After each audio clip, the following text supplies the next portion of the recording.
'Twas the night before Halloween, when all through my place not a creature was stirring, much to my disgrace. My friends were out partying, but I had the flu, so I hung round the house. There was nothing to do.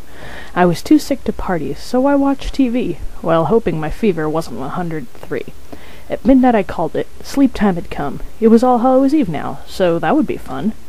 When out on the drive arose such a clatter, I sprang from my bed to see what was the matter. Away to the window I flew like the flash, but without the cool suit, which cost too much cash. The moon on the concrete, all sparkly with dew, gave luster to the day-old roadkill. P.U. When what to my wondering eyes should appear but a gigantic old hearse, running in first gear. With a big furry driver, so lively and spry, I knew in a moment it must be the Wolf guy. Due to copyright laws, I can't use his real name, but you'll know who I mean, just the same. Now come on, it's here, the turn-off is close. If I could just get my bearings, he sounded morose. To the north of the city, to the north of the town.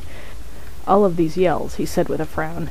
You're lost again, furball, said a voice from the seat, but all I could see was two skeletal feet. Again, copyright laws prevent me from saying his name, so I'll call him Bonesy. It's nearly the same. And then in a twinkling the wolf spotted me, and he smiled, his fangs gleaming quite nervously. Hey you there, can we get a hand? I gave him a nod. It was a reasonable demand.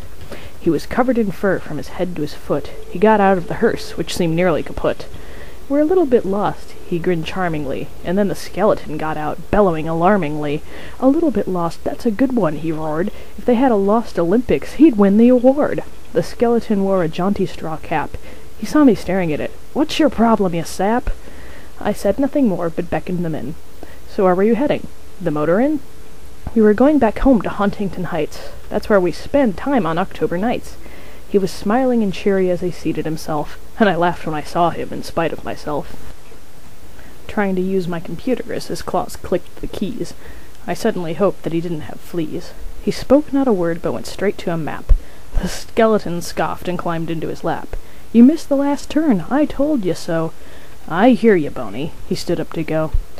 I shook his paw as he left sort of slow. Farewell, Wolf Guy. I just love your show.